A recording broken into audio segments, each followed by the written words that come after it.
परमात्मा जो है परिवर्तन करता रहता है, अच्छा चीज देता है, अच्छा पहनाता है।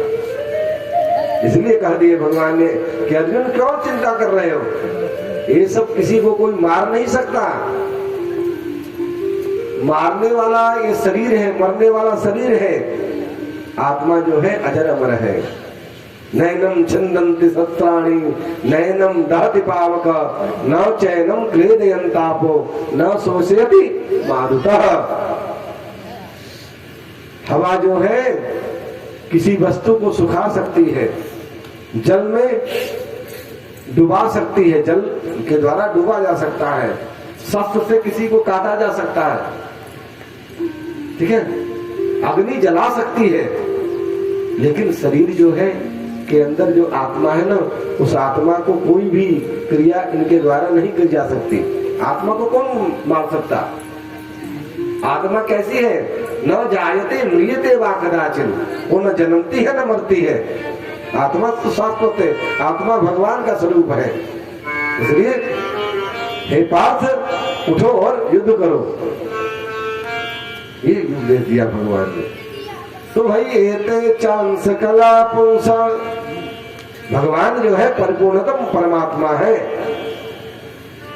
और 24 अवतारों में भगवान ने परिपूर्णतम कृष्ण रूप में आए, राम रूप में आए। और जो अवतार है, एक भगवान का अवतार हुआ कृष्ण दैपायन वेद व्यास, जिन्होंने पुराणों की रचना, पहले तो 4 एक वेद थे, एक वेद को 4 वेदों में परिणत किया, ऋग्वेद, यजुर्वेद, सामवेद, अथर्ववेद। और 5म महापुराण के द्वारा उन्होंने श्रीमद् महाभागवत की रचना की, महाभारत जैसे ग्रंथ की रचना की। उसी महाभारत में ही तो गीता है। और 17 पुराणों की रचना की वेद व्यास जी ने। लेकिन 17 पुराणों में अनेक तरह से अनेक बातों को प्रतिपादित किया। नीतिवाद, घर में रहने, व्यवहार की बात, सारी बातों को प्रतिपादित किया। सांसारिक जितनी बातें सब कुछ उसमें भर दिया। लेकिन मुख्य रूप से, प्रधान रूप से भगवान के बारे में ग्रंथों में कम वर्णन किया। वर्णन तो किया, लेकिन जिस भाव से वर्णन करना चाहिए उस भाव से वर्णन नहीं किया। इसलिए उनके मन में 17 ग्रंथ की रचना करने के बाद भी मन में संतोष नहीं है। भाई कोई कार्य आप करते हो, कार्य कराने के बाद आपको लगा कि अच्छा हमने कार्य जो कराया महाराज हम संतुष्ट हो गए, आनंद आया। आपको संतुष्ट कैसे आया? बोले आप संतुष्ट हुए, आपके परिकर भी संतुष्ट हो गए। लेकिन आपने कार्य कराया, बोले महाराज हम ही नहीं संतुष्ट है तो और दूसरा कौन कैसे संतुष्ट होगा? तो आज स्वयं वेद व्यास जी कितने ग्रंथों की रचना की, लेकिन असंतुष्ट हैं। उसी समय अभी बैठे ही थे, चिंतन कर ही रहे थे, तब तक जो है नारद जी आ गए। और नारद जी आने का उनका क्या लक्षण होता है? जब ही नारद जी आते आकाश मार्ग से तो उनके हाथ में वीणा है और बोलने लगे कि श्रीमन नारायण नारायण नारायण नारायण नारायण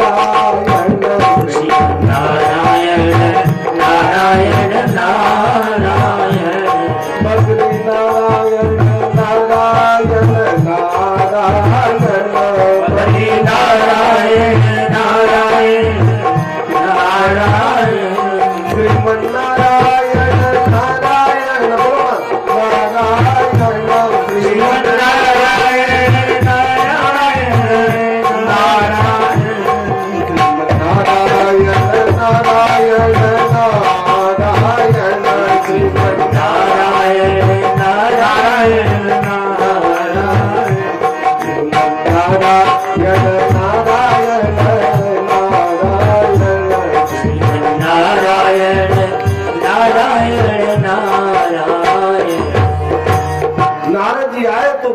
वेद व्यास जी खड़े हो गए। अरे महाराज आओ आओ आओ।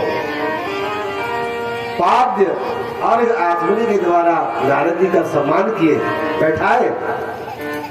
बैठे तो नारद जी ने चेहरे को देखा वेद व्यास जी को, तो त्रिकाल लग गया। बोले कि पाराशर्य महाभागा भवतो कच्चितात्मना परितुष्यति शारीर आत्मा मानस एव वा पाराशर्य महाभागा। पराशर नंदन वेदव्यास जी, उनके पिता का नाम क्या है? पराशर। और क्या बोलना है? पाराशर्य, पिता का नाम लेकर के। हे महाभाग, आपके चेहरे पर उदासी क्यों है?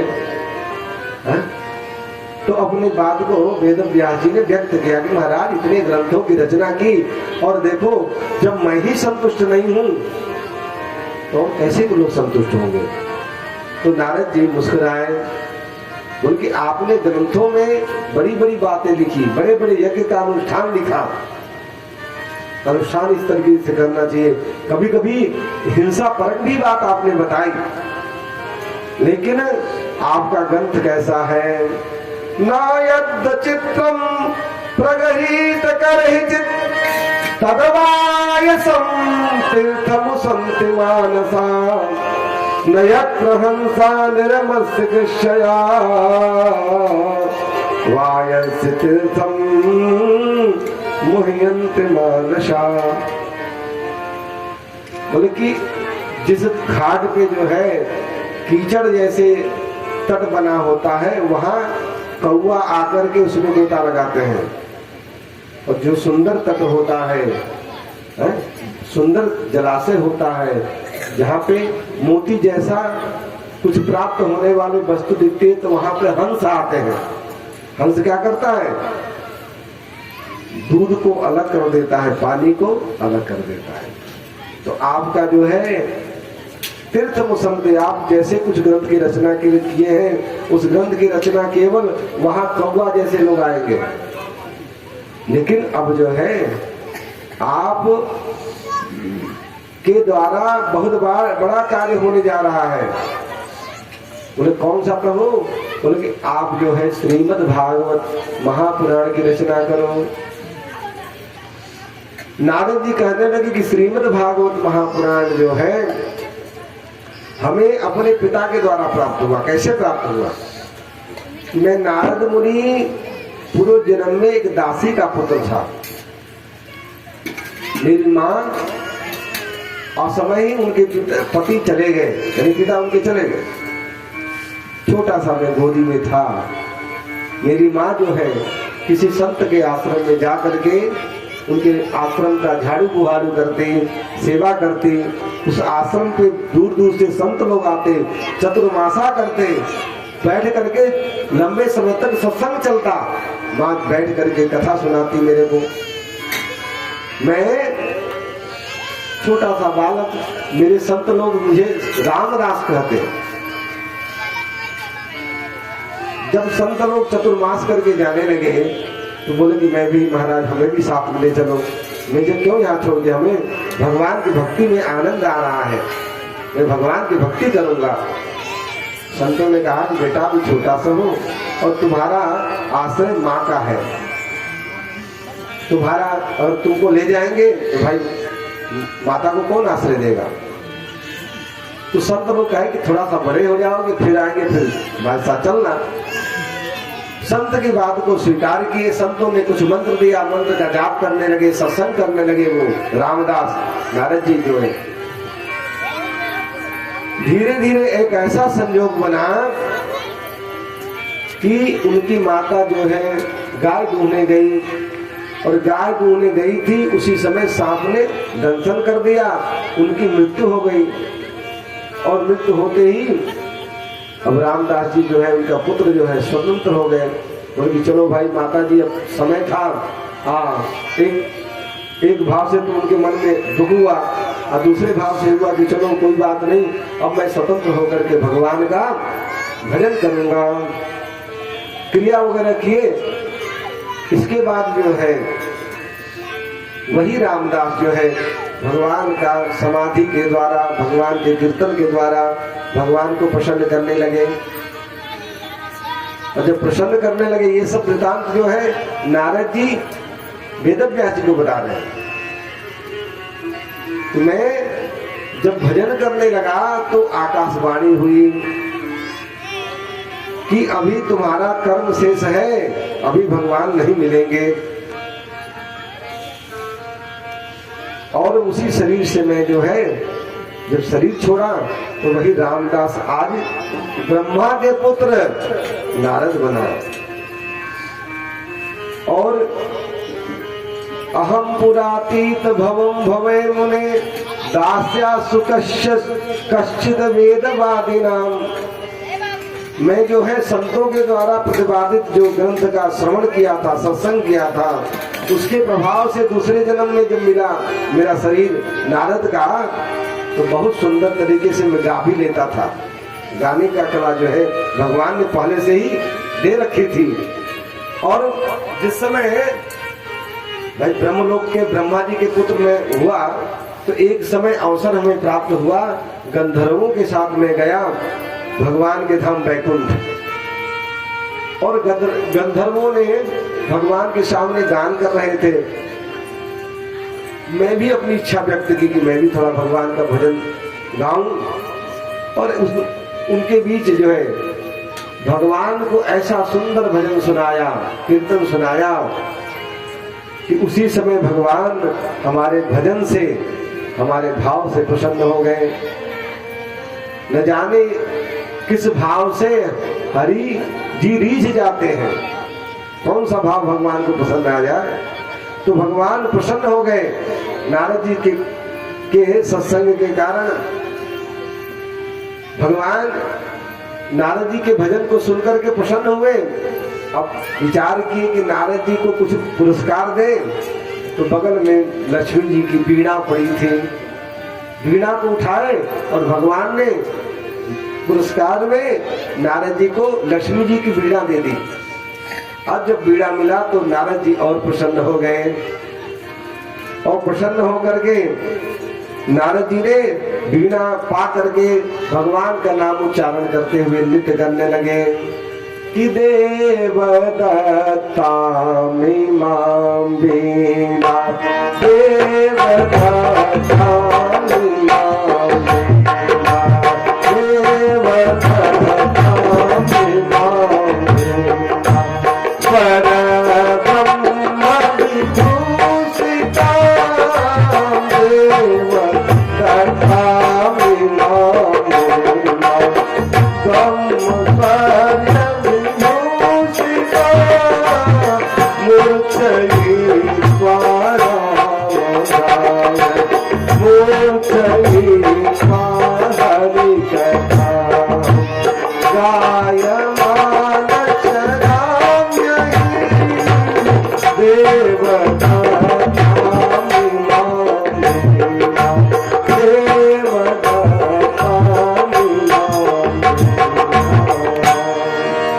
भगवान द्वारा प्रदत्त वीणा पर अब भगवान को द्वारा दी गई है तो उस पर श्रीमन नारायण नारायण उच्चारण करते हुए कभी गाने लगते, कभी आह्लादित होकर के नृत्य करने लगते। और बड़े प्रसन्न होकर के वही नारद जी पूरे अनेक लोकों में भ्रमण करने लगे। इस प्रकार नारद जी ने अपने पूर्व जन्म की कथा सुनाई वेद व्यास जी को। सुनाने के बाद जो है उन्होंने कहा कि महाराज आपने 17 पुराणों की रचना की, लेकिन अब जो है आपके द्वारा श्रीमद् भागवत महापुराण की रचना होनी चाहिए।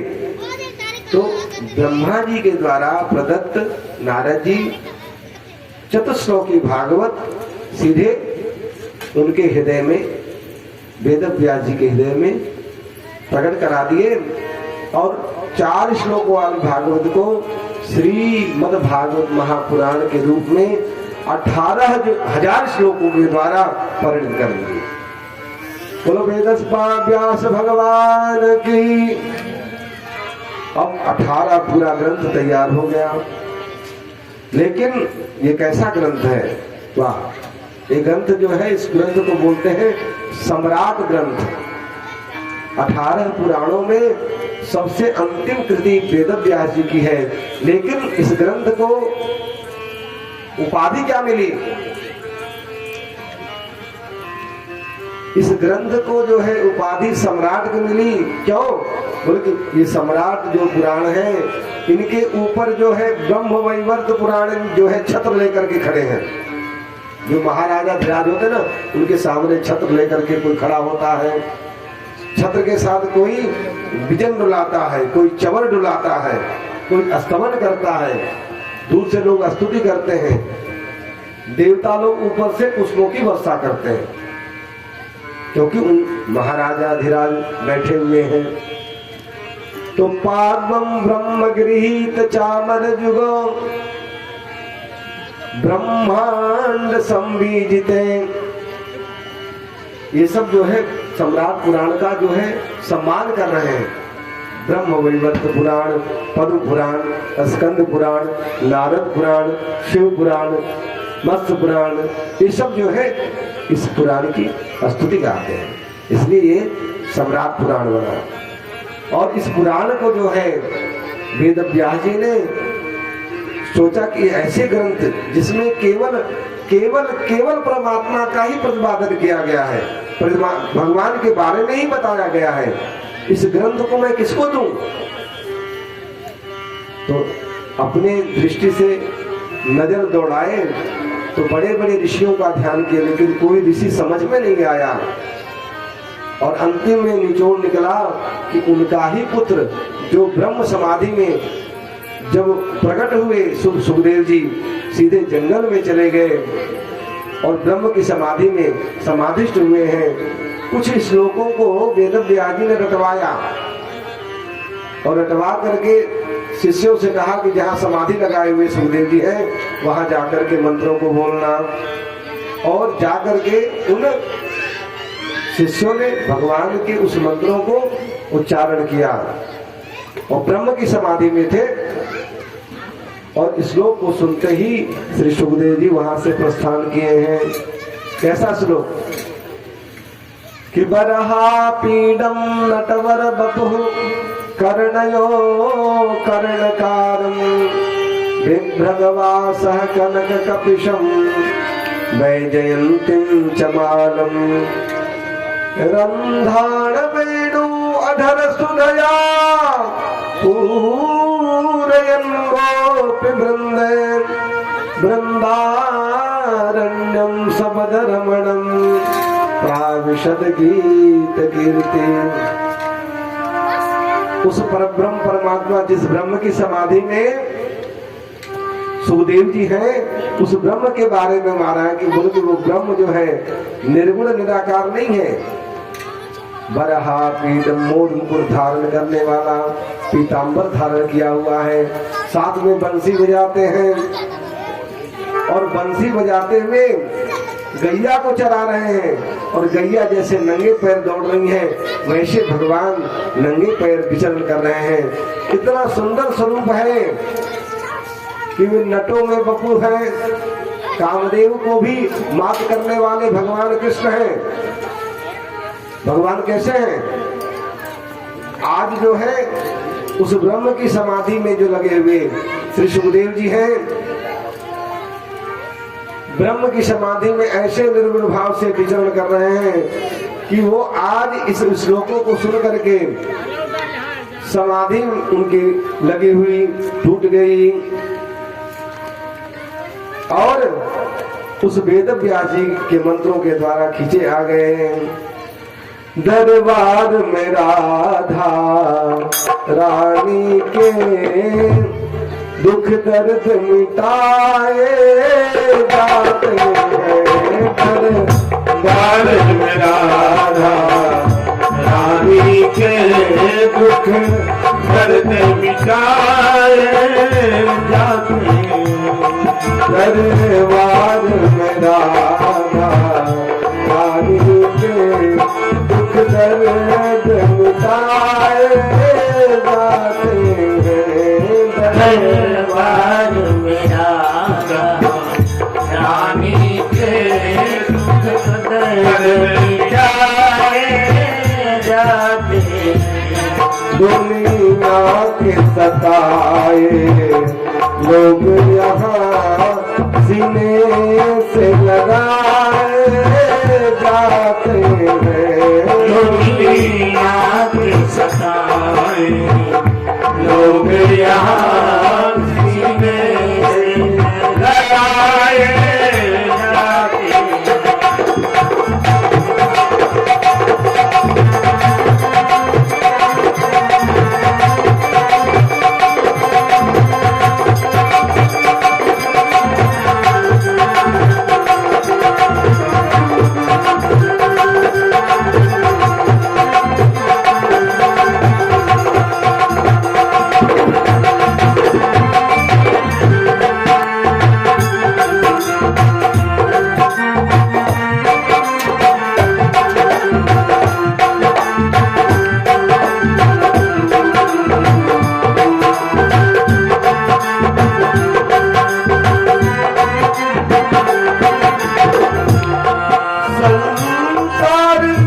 अमृत का भरे भर के पियाले, अमृत का यह रोज पिलाए जाते हैं।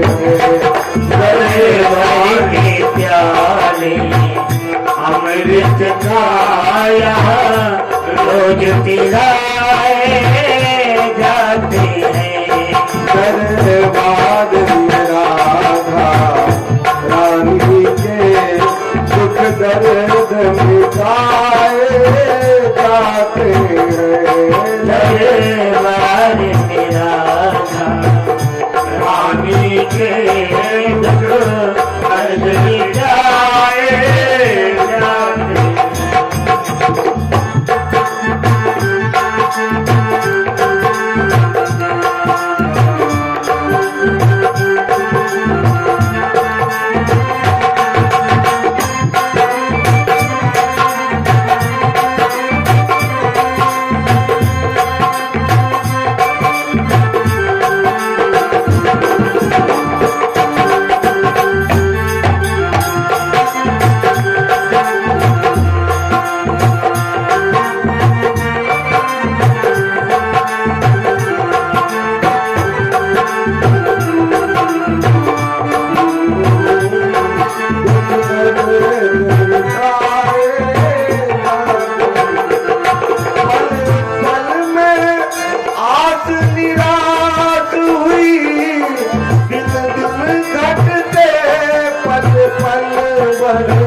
जाते हैं। यह गोद बिठाए जाते हैं। दुनिया दिल को राधे पिया गोद बिछाए जाते हैं। दरबार में राधा रानी के दुख दर्द मिटाए जाते हैं। रानी के दुख दर्द मिटाए दुनिया के सफाए लोग यहाँ सीने से लगाए जाते हैं। दुनिया के सफाए लोग यहाँ सीने से लगाए जाते हैं।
करती कृपा विष्णु मानुष का करती है कृपा विष्णु मानुष का वह महल बुलाए जाते हैं करती है कृपा मानुष का महलों में बुलाए जाते हैं दरबार में राधा रानी के दुख दर्द लुटाए जाते हैं दरबार में राधा रानी के दुख दर्द लुटाए जाते हैं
बदनाम हुए पलकों पे बिठाए जाते हैं दुनिया में जो बदनाम हुए पलकों में बिठाए जाते हैं दरबार में राधा रानी के दुख दर्द लुटाए जाते हैं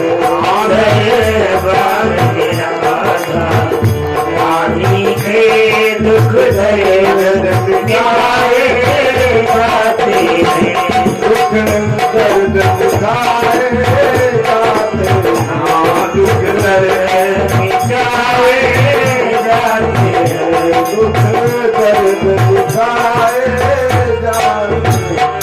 बोल वृंदावन बिहारी लाल की